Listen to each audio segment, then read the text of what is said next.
Good morning students. Last class में हम लोगों ने जो पिछला चैप्टर था रिप्रोडक्शन का उसको कंप्लीट कर लिया था।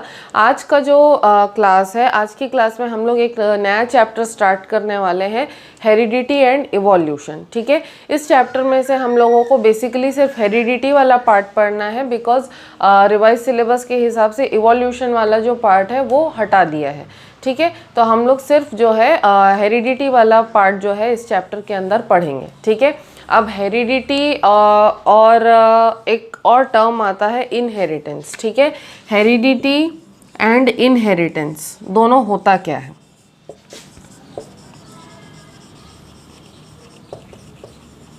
दो टर्म्स हैं, दोनों को मैं एक्सप्लेन कर रही हूँ कि हेरिडिटी और इनहेरिटेंस होता क्या है। ठीक है, हेरिडिटी जो है वो फिनोमिना है। ठीक है, heredity is a phenomena where the characters of a person are passed on to his और हर चिल्ड्रन। ठीक है, मतलब कि पेरेंट्स के जो कैरेक्टर्स हैं वो उनके बच्चों में ट्रांसफ़र होते हैं, पास ऑन होते हैं। उस फिनोमिना को हम लोग कहते हैं हेरिडिटी। ठीक है, और दूसरा जो टर्म है इनहेरिटेंस, तो हेरिडिटी का जो प्रोसेस होता है, मतलब कि कैरेक्टर्स के ट्रांसफ़र होने का जो एक्चुअल प्रोसेस होता है, उस एक्चुअल प्रोसेस को हम लोग कहते हैं इनहेरिटेंस। तो हेरिडिटी क्या है? फिनोमिना है, और इनहेरिटेंस क्या है? एक्चुअल प्रोसेस है ट्रांसफ़र ऑफ कैरेक्टर्स का। ठीक है, तो दोनों एक ही चीज़ें हैं, बस थोड़ा सा बेसिक डिफरेंस ये है कि heredity is the phenomena and inheritance is the actual process. ठीक है, अब ये जो दोनों चीज़ें हैं ये किससे कंसर्न्ड है? ये कंसर्न्ड है जेनेटिक्स से। ठीक है, अब जेनेटिक्स है क्या? Genetics is the science which deals with different processes and different laws and different rules and regulations. Basically, genetics is the branch of science which deals with the study of heredity and inheritance. Okay, genetics is the branch of science which deals with the study of heredity and inheritance. ठीक है, तो heredity and inheritance से deal करने वाला science का जो branch होता है, उस ब्रांच को हम लोग कहते हैं जेनेटिक्स। ठीक है, अब जेनेटिक्स का जो पूरा साइंस है या पूरा ब्रांच है, ठीक है, इसकी डिस्कवरी तो नहीं कहूँगी मैं, लेकिन इसमें एक बहुत ही मेजर कंट्रीब्यूशन करने वाले पर्सन हैं। ठीक है, ये जो पर्सन थे इनका नाम था ग्रेगर जोहान मेंडल। ठीक है, ग्रेगर जोहान मेंडल जो थे वो एक ऐसे पर्सन थे, एक ऐसे साइंटिस्ट थे जिन्होंने जेनेटिक्स के फील्ड में या हेरिडिटी और इनहेरिटेंस के फील्ड में जो है उन्होंने बहुत अच्छी रिसर्चेस की थी। ठीक है, और उनकी रिसर्चेस के वजह से हेरिडिटी और इनहेरिटेंस के बारे में काफ़ी सारी जो नॉलेज है वो उस समय के साइंटिस्ट को और अब हमको मिलने वाली है। ठीक है, तो ग्रेगर जोहान मेंडल का कंट्रीब्यूशन जो है वो जेनेटिक्स के फील्ड में बहुत ज़्यादा और बहुत ही ज़्यादा इम्पॉर्टेंट है। ठीक है, इसीलिए ग्रेगर जोहान मेंडल जो हैं उनको फादर ऑफ जेनेटिक्स कहा जाता है। मैं ये नहीं कह रही हूँ कि ये सबसे पहले साइंटिस्ट थे कि जिन्होंने जेनेटिक्स के बारे में रिसर्च किया है या ऐसा है या वैसा है। इनके पहले भी बहुत सारे साइंटिस्ट थे जिन्होंने जेनेटिक्स को लेकर के रिसर्च किया होगा, बहुत सारे साइंटिफिक एक्सपेरिमेंट्स या बहुत सारे रूल्स, लॉज, रेगुलेशंस या बहुत सारी चीज़ें उन्होंने भी एक्सप्लेन की होंगी। ठीक है, लेकिन ग्रेगर जोहान मेंडल जो हैं इनका कंट्रीब्यूशन इतना अच्छा और इतना वेल डिफाइंड और इतना ज़्यादा इम्पॉर्टेंट था कि इनको जो है ग्रेगर जोहान मेंडल को फादर ऑफ जेनेटिक्स कहा जाता है। ठीक है, अब ग्रेगर जोहान मेंडल के बारे में भी हम लोगों को पढ़ना है इस चैप्टर के अंदर। ठीक है, लेकिन उससे पहले कुछ बेसिक चीज़ें हैं जेनेटिक्स से रिलेटेड, उसको मैं क्लैरिफाई आपको करूँगी, फिर हम लोग ग्रेगर जोहान मेंडल की तरफ बढ़ेंगे। ठीक है, तो आई होप कि हेरिडिटी और इनहेरिटेंस आपको समझ में आया होगा कि हेरिडिटी जो है वो फिनोमिना है ट्रांसफ़र ऑफ कैरेक्टर्स का, लेकिन इनहेरिटेंस जो है वो एक्चुअल प्रोसेस है ट्रांसफ़र ऑफ कैरेक्टर्स का। ठीक है, तो अब हम लोग बात करते हैं जेनेटिक्स की। ठीक है, जेनेटिक्स का डेफिनेशन तो मैंने आप लोगों को बता दिया कि branch of science which deals with heredity and inheritance, ठीक है। तो जेनेटिक्स के अंदर बेसिकली हम लोगों को ये पढ़ना होता है कि हमारे बॉडी के अंदर जो है पेरेंट्स से हमारे अंदर जो कैरेक्टर्स का ट्रांसफ़र होता है, ठीक है, वो बेसिकली होता कैसे है, ठीक है। अब जेनेटिक्स जो टर्म है, ठीक है, इसको प्रपोज किया था एक साइंटिस्ट ने जिनका नाम था बैटसन, ठीक है। एक साइंटिस्ट थे जिनका नाम था बैटसन, उन्होंने जेनेटिक्स जो टर्म है, ठीक है, उसको प्रपोज किया था, ठीक है। उसके अलावा यहाँ पे कुछ टर्मिनोलॉजी है जो मैं और क्लियर करूँगी आपको धीरे धीरे। अब इस चैप्टर के अंदर बेसिकली हम लोग ये पढ़ रहे थे कि ट्रांसफ़र ऑफ कैरेक्टर्स कैसे होता है, ठीक है। लेकिन क्या आप लोग बोल सकते हो कि आप लोग अपने मम्मी पापा की एग्जैक्ट कॉपी हो, ठीक है। कोई नहीं बोल सकता कि हम लोग अपने मम्मी पापा की एग्जैक्ट कॉपी हैं, ठीक है। क्यों? क्योंकि जैसे किसी की हाइट अपने मम्मी पापा से ज़्यादा है, ठीक है, किसी का कलर जो है मम्मी पापा से ज़्यादा फेयर है या मम्मी पापा से ज़्यादा डार्क है, ठीक है, किसी के बाल जो हैं वो ज़्यादा कर्ली हैं या ज़्यादा ही स्ट्रेट हैं, ठीक है, लेकिन मम्मी पापा के बालों के कलर में या मम्मी पापा के बालों के टेक्सचर में जो है थोड़ा बहुत डिफरेंस है।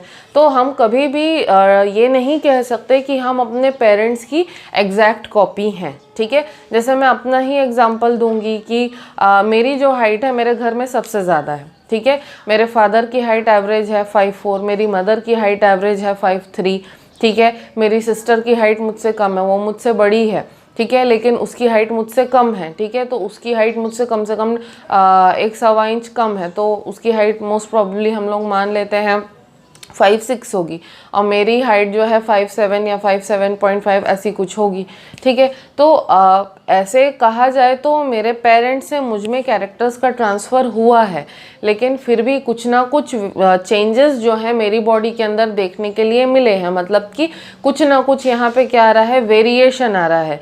मेरे फादर जो हैं उनके भी बाल कर्ली थे, ठीक है, लेकिन मेरी मम्मी के बाल स्ट्रेट हैं। तो मेरे बाल कैसे हो गए, मेरे बाल कर्ली भी हैं और वेवी भी हैं। तो सामने की तरफ मेरे बाल कर्ली हैं और पीछे की तरफ मेरे बाल थोड़े से वेवी किस्म के हैं, ठीक है। उसके बाद अगर हम लोग कलर की बात करें तो मेरे फादर और मेरी मदर, ठीक है, दोनों का कलर जो है फेयर है। तो मेरा भी कलर फेयर आया है, लेकिन उनके कंपैरिजन में मेरा कलर उतना ज़्यादा फेयर नहीं है। मेरा कलर उनके स्किन के कलर से थोड़ा दबा हुआ है, ठीक है।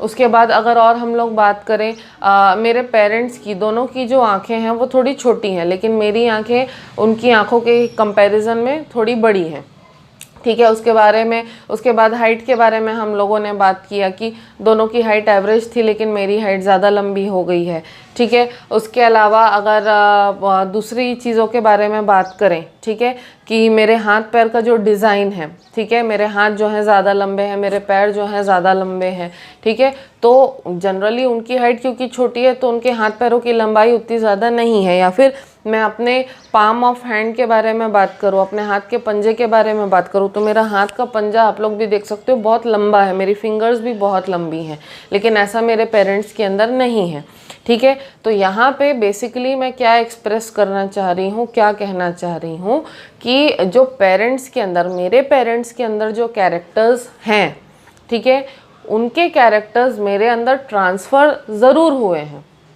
ठीक है, लेकिन कुछ ना कुछ चेंजेस जो हैं वो मेरे अंदर देखने के लिए मिलते हैं, ठीक है। तो पेरेंट्स से ऑफस्प्रिंग के अंदर कैरेक्टर्स ट्रांसफ़र तो होते हैं, लेकिन हमेशा ये ज़रूरी नहीं है कि सारे कैरेक्टर्स जो हैं वो ditto as it is transfer हों, ठीक है। अब क्या होता है, सेक्सुअल रिप्रोडक्शन हम लोगों ने सभी ने अभी लास्ट चैप्टर में पढ़ा है, तो उसमें हम लोगों ने क्या देखा कि स्पर्म और एग का फ्यूजन होता है। फ्यूजन होने के बाद में जाइगोट बनता है, जाइगोट से एम्ब्रियो, और एम्ब्रियो से फिर एक फुल्ली डेवलप्ड बेबी बनता है, ठीक है। तो जब स्पर्म और ओवम का फ्यूजन होता है तो फादर के क्रोमोसोम्स और मदर के जो क्रोमोसोम्स होते हैं, ठीक है, फादर और मदर दोनों के क्रोमोसोम्स जो हैं आपस में क्या होते हैं, मिक्स होते हैं, ठीक है। अब फादर और मदर के क्रोमोसोम्स जब आपस में एक दूसरे से मिक्स होते हैं तो मिक्स होने के बाद में कुछ नए कैरेक्टर्स का, कुछ नए फीचर्स हैं, उनका डेवलपमेंट होता है, ठीक है।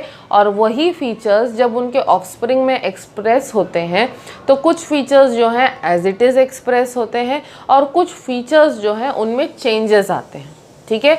तो जब कभी भी पेरेंट्स के कैरेक्टर के अंदर कुछ चेंज आता है और वो जो कैरेक्टर है, बदला हुआ कैरेक्टर जो है, जब वो बच्चे के अंदर, ऑफस्प्रिंग के अंदर एक्सप्रेस होता है, तब उसको हम लोग कहते हैं वेरिएशन, ठीक है। उसको हम लोग कहते हैं वेरिएशन, ठीक है। तो वेरिएशंस हम सभी के अंदर हैं, ठीक है। जैसे कि मेरे फादर के बाल कर्ली हैं, मेरी मम्मी के वेवी थे, तो मेरे दोनों का मिक्सचर हुए हैं, ठीक है। उन दोनों की एवरेज हाइट थी तो एवरेज टू एवरेज मिला करके भाई मेरी हाइट ज़्यादा हो गई, ठीक है। या फिर उनके स्किन के कलर के बारे में बात करूँ, दोनों गोरे हैं लेकिन किसी तरीके से समहाउ मेरा कलर जो है उनके कंपैरिजन में थोड़ा दबा हुआ है। दोनों की आंखें छोटी हैं लेकिन समहाउ मेरी आंखें थोड़ी बड़ी हो गई हैं उन लोगों से। तो क्या है होता है कि जितने भी कैरेक्टर्स होते हैं पेरेंट्स के अंदर, ठीक है, उनको हम लोग एवरेज मान के चलते हैं कि भाई वो एवरेज कैरेक्टर्स हैं, ठीक है। तो एवरेज कैरेक्टर से जब कभी भी या मतलब वेरिएशंस जो आते हैं एवरेज कैरेक्टर्स के मिक्स होने से, जब कभी भी वेरिएशंस आते हैं तो ये वेरिएशंस जो हैं क्या कर सकते हैं कि जो चेंजेस प्रोड्यूस करते हैं, ठीक है, ये चेंजेस जो है या तो ज़्यादा अच्छे भी हो सकते हैं या बुरे भी हो सकते हैं, ठीक है। तो वेरिएशंस जो हैं या तो दो तरीके से काम कर सकते हैं, या तो कैरेक्टर्स को एनहेंस करने का, कैरेक्टर्स को इम्प्रूव करने का भी काम कर सकते हैं, और कई बार यही वेरिएशंस कैरेक्टर्स को डिग्रेड करने का भी काम कर सकते हैं, ठीक है। तो ये जो वेरिएशंस होते हैं ये बेसिकली होते किस वजह से हैं, ठीक है। बेसिकली वेरिएशंस का होल सोल रीज़न ये है कि जब एग और स्पर्म का फ्यूजन होता है, ठीक है, पेरेंट्स के दोनों के क्रोमोसोम्स आपस में मिक्स होते हैं, ठीक है। तो उनके मिक्स होने का तरीका, ठीक है, उनके अंदर किस तरीके से कॉम्बिनेशन, रिकॉम्बिनेशन हो रहा है, या ये हम लोग बोलें कि उनके अंदर किस तरीके से क्रॉसिंग ओवर होती है, ये सारे टेक्निकल टर्म्स है जो हम लोग क्रोमोसोम्स के केस में बात करते हैं, ठीक है।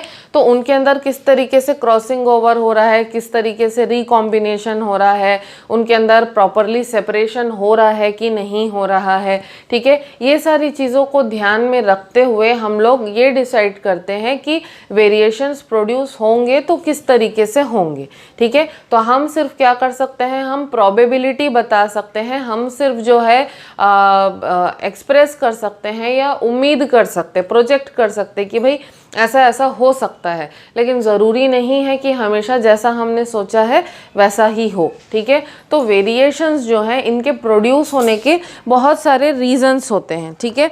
अब ये जो रीज़न्स हैं ये डिफरेंट तरीके के हो सकते हैं, जैसे कि क्रोमोसोम्स जो हैं उनके अंदर चांस सेपरेशन होना। चैन सेपरेशन होने का मतलब क्या है? चैन सेपरेशन होने का मतलब ये है कि नॉर्मली जैसे क्रोमोसोम्स बिहेव करते हैं, जैसे क्रोमोसोम्स नॉर्मली सेपरेट होते हैं, तो उनके बीच में अगर नॉर्मल सेपरेशन नहीं हो पा रहा है तो उसको हम लोग चैन सेपरेशन कहते हैं। इसके बाद क्रॉसिंग ओवर होना, ठीक है, क्रॉसिंग ओवर होना। क्रॉसिंग ओवर होने का मतलब क्या है? क्रॉसिंग ओवर होने का मतलब ये है कि भाई जब फादर से एक क्रोमोसोम है, ठीक है, कोई भी अगर हेयर कलर का क्रोमोसोम हम लोग मान लेते हैं, फादर से उस क्रोमोसोम का हाफ पार्ट आता है और मदर से जो है उस क्रोमोसोम का हाफ पार्ट आता है। तो जब दोनों क्रोमोसोम्स आपस में मिलेंगे तब तो एक कंप्लीट क्रोमोसोम बनेगा, ठीक है, और यही कंप्लीट क्रोमोसोम जो है फिर वो बच्चे की बॉडी में आएगा, ठीक है। तो ये दोनों जो क्रोमोसोम्स जब आपस में मिलते हैं, ठीक है, तो इनके बीच में मिक्स होने के लिए, प्रॉपरली मिक्स होने के लिए क्रॉसिंग ओवर होती है। तो क्रॉसिंग ओवर प्रॉपरली हुआ है या नहीं हुआ है, ये भी चीज़ डिसाइड करता है कि वेरिएशन होगा या नहीं होगा, ठीक है। इसके बाद नेक्स्ट है कि कई बार क्या हो सकता है कि क्रोमोसोम्स जो हैं वो आपस में अचानक से मिक्स भी हो सकते हैं, अचानक से सेपरेट भी हो सकते हैं और अचानक से कोई भी क्रोमोसोम्स जो है आपस में मिक्स भी हो सकते हैं, उसके वजह से भी वेरिएशंस आ सकते हैं, ठीक है। उसके अलावा जो फोर्थ और सबसे इम्पॉर्टेंट फैक्टर है वो है म्यूटेशन, ठीक है, वो है म्यूटेशन। अब इन तीनों में से सबसे ज़्यादा इम्पोर्टेंस मैंने म्यूटेशन को दी है। किस लिए दी है कि भाई म्यूटेशन जो है वो एक बहुत बड़ा फिनोमिना हो जाता है, किस केस में, वेरिएशंस के केस में, ठीक है। अब म्यूटेशन है किस चीज़ का नाम, ठीक है। म्यूटेशन का मतलब होता है, म्यूटेशन का अगर हम लोग वर्ड देखें, एक्चुअली म्यूटेशन क्या है, वर्ब है, तो इसका बेसिकली नाउन क्या होगा, म्यूटेट, ठीक है। इसका बेसिकली नाउन होगा म्यूटेट। अब म्यूटेट का मीनिंग क्या होता है, म्यूटेट का मीनिंग होता है टू चेंज सडनली, ठीक है। तो अगर हमारे क्रोमोसोम्स के अंदर सडनली कोई चेंज आ जाता है, अचानक से एक्सीडेंटली कोई चेंज आ जाता है, तो उस चेंज को हम लोग कहते हैं म्यूटेशन, ठीक है। अब ये जो म्यूटेशंस हैं ये हमारे बॉडी में कभी भी कैसे भी अचानक से हो सकते हैं, ठीक है। अब जब कभी भी हम लोग रिप्रोडक्शन के केस में बात कर रहे हो तो कई बार क्या होता है कि जब स्पर्म और ओवम का फ्यूजन हो रहा है, फर्टिलाइजेशन हो रहा है, उस टाइम पे म्यूटेशन होने के चांसेस जो हैं बहुत ज़्यादा होते हैं, क्योंकि उस समय क्रोमोसोम्स की मिक्सिंग या क्रॉसिंग ओवर जो है आपस में होते रहता है, ठीक है। तो म्यूटेशन के चांसेस जो हैं एक तो उस समय बहुत ज़्यादा रहते हैं, या फिर अगर कोई बच्चा है वो अभी बड़ा हो रहा है, ग्रोइंग स्टेजेस में है, तो उस समय भी जो है म्यूटेशन के चांसेस बहुत ज़्यादा होते हैं। अब म्यूटेशन जो है वो होता कैसे है, ठीक है। बहुत सारे रीजंस होते हैं, जेनेटिक रीजंस होते हैं म्यूटेशन होने के, क्योंकि कई बार क्या होता है कि कोई जीन जो है वो इनएक्टिवेटेड फॉर्म में पड़ा हुआ होता है, अगर वो एक्टिव हो जाए तो वो भी म्यूटेशन का कारण बनता है। कई बार जो हम लोग बाहर घूमते हैं, पोल्यूशन जो है वो भी म्यूटेशन को कॉज कर सकता है, air pollution, soil pollution, water pollution. तो पोल्यूशन के अंदर जो केमिकल्स होते हैं, बेसिकली केमिकल्स के वजह से भी हमारी बॉडी में म्यूटेशंस जो हैं वो प्रोड्यूस हो सकते हैं। तो म्यूटेशंस जो है इसके होने के बहुत सारे कारण होते हैं, ठीक है। तो म्यूटेशन जो है वो सबसे बड़ा कंट्रीब्यूटर है वेरिएशंस के लिए। अब ये जो म्यूटेशंस होते हैं ये हार्मफुल भी हो सकते हैं और यूज़फुल भी हो सकते हैं। तो म्यूटेशंस जनरली यूज़फुल तो बहुत कम होते हैं, हार्मफुल ही ज़्यादा होते हैं, ठीक है। तो म्यूटेशंस जो है वो इसमें बेसिकली क्या हो रहा है, किसी भी रीज़न से, चाहे वो फिज़िकल हो, चाहे जेनेटिक हो, चाहे केमिकल रीज़न हो, किसी भी रीज़न, किसी भी कॉज के वजह से जो हमारे क्रोमोसोम्स है, जो हमारे जीन्स हैं, उसमें बेसिकली अचानक से कोई भी चेंज आ सकता है, और वो चेंज जब हमारी बॉडी में एक्सप्रेस होता है तो हमारी बॉडी के अंदर वेरिएशंस जो हैं वो प्रोड्यूस होते हैं। तो ये जो 4 रीजंस हैं, इन 4 रीजंस के वजह से कभी भी किसी भी तरीके से वेरिएशन जो है हमारी बॉडी में प्रोड्यूस हो सकता है।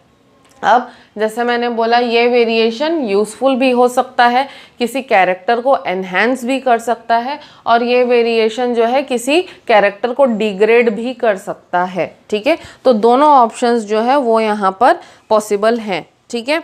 अब वेरिएशंस जो हैं, जैसे कि मैंने बोला कि जनरली रिप्रोडक्शन के टाइम पे ज़्यादा होंगे, क्योंकि उस समय जब दोनों पेरेंट्स का फ्यूजन होता है, मतलब उनके गैमीट्स का फ्यूजन होता है, तो गैमीट्स के फ्यूजन होने के टाइम पे जो है बहुत ज़्यादा पॉसिबिलिटी होती है कि क्रोमोसोम्स किस तरीके से एक दूसरे से फ्यूज़ हो रहे हैं, एक दूसरे से किस तरीके से सेपरेट हो रहे हैं, या किस तरीके से मिक्स हो रहे हैं, या कोई म्यूटेशन तो नहीं हो रहा। इन चारों रीजंस के वजह से जो है रिप्रोडक्शन के टाइम में वेरिएशन का जो है बहुत ज़्यादा चांस होता है।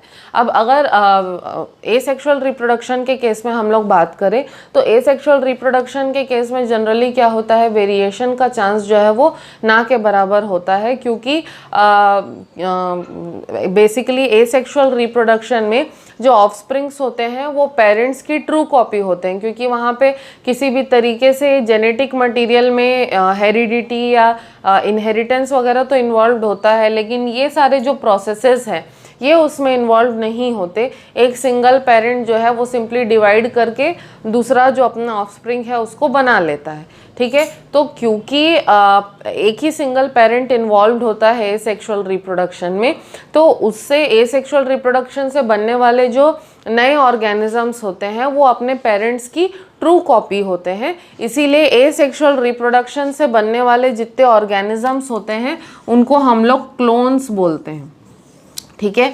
तो एसेक्सुअल रिप्रोडक्शन से जो ऑर्गेनिजम्स बनते हैं दे आर द क्लोन्स, लेकिन सेक्सुअल रिप्रोडक्शन से जो ऑफस्प्रिंग्स बन रहे हैं उनको हम लोग जो है ऑफस्प्रिंग्स ट्रू सेंस में बोल सकते हैं, क्योंकि सेक्सुअल रिप्रोडक्शन से जो ऑर्गेनिजम्स प्रोड्यूस हो रहे हैं, ठीक है, वो अपने दोनों पेरेंट्स के कैरेक्टर्स का मिक्सचर लेकर के चलते हैं, तो उनको हम लोग ऑफस्प्रिंग्स बोल सकते हैं। लेकिन एसेक्सुअल रिप्रोडक्शन से जो नए ऑर्गेनिजम्स बन रहे हैं उनको हम लोग क्लोन्स बोलते हैं, या कई बार क्लोन्स जो हैं उनको रैमेट्स भी कहा जाता है, ठीक है। कई बार इनको रैमेट्स भी कहा जाता है। तो क्लोन्स या रैमेट्स एसेक्सुअल रिप्रोडक्शन से बनते हैं और सेक्सुअल रिप्रोडक्शन से बनते हैं ऑफस्प्रिंग्स, ठीक है।